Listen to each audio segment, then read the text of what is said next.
Dawn Lewis here with a card. We're showing one stamp set 3 ways, and this is card number 1. For this card, I'm using the Lawn Fawn set called So Jelly, and I'm also using this Whimsical Words set from Darkroom Door. Dark blue ink, black ink, a whole range of Copic markers, some sequins, blending card, post-it notes to make your masks. I'm using a stamp positioner, some double-sided tape, foam tape, glossy accents, a little bit of fun foam, and a wink of Stella pen.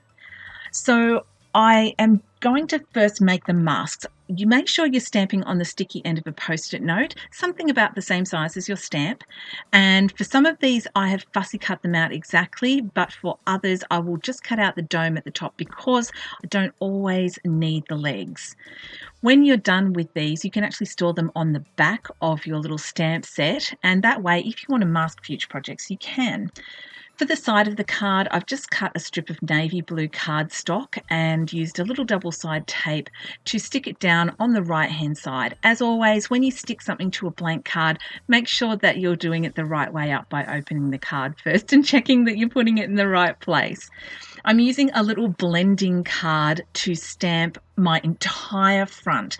The first thing I did was stamp the So Jelly greeting from the set using some black licorice, My Favourite Things hybrid ink. And be careful that when you ink up your stamps that you don't have grungy bits on the corners. The stamp positioner is invaluable for this card. It meant I could stamp the Enjoy stamp so that it was even all the way across and it didn't overlap because rubber stamps are hard to place. So I was happy with that, did a really good job. Now it's time to put down the jellies. You may have seen this card in Australian Card Making, Stamping and Paper Craft, and have a look here. It's a little bit of a misstamp. This is where the stamp positioner is really going to come in handy because I can line it up and stamp in exactly the right place again, and now I've got a really good firm black crisp impression. We're going to mask off this little guy, and as you can see, I don't need the legs because I'm just adding a little guy over the top and to the left. It's so easy. Put the mask on, stamp, and when you peel it away, look at that. It's like the other jellyfish, their legs down behind. So you want to stamp the guy who's going to be on the front first, and then you stamp everything that's going to sit in behind next.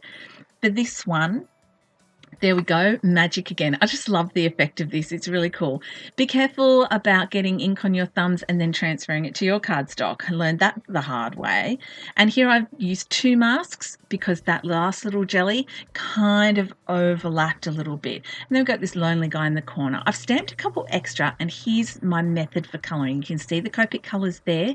It's really simple colouring, and you can go outside the lines. I give you full permission to colour outside the lines. The little spots up on his upper left side, I've actually only put the one layer over those, so try and work around it if you can.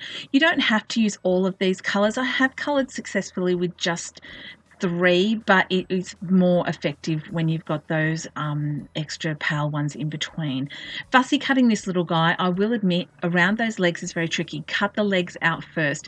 If you work from his left side over to the right side, that's much, much simpler. You could add adhesive on, and I've just added a little shading there. The background. Now this background, I have done a little bit already, and then I've done some in regular real time and some I'll speed it up.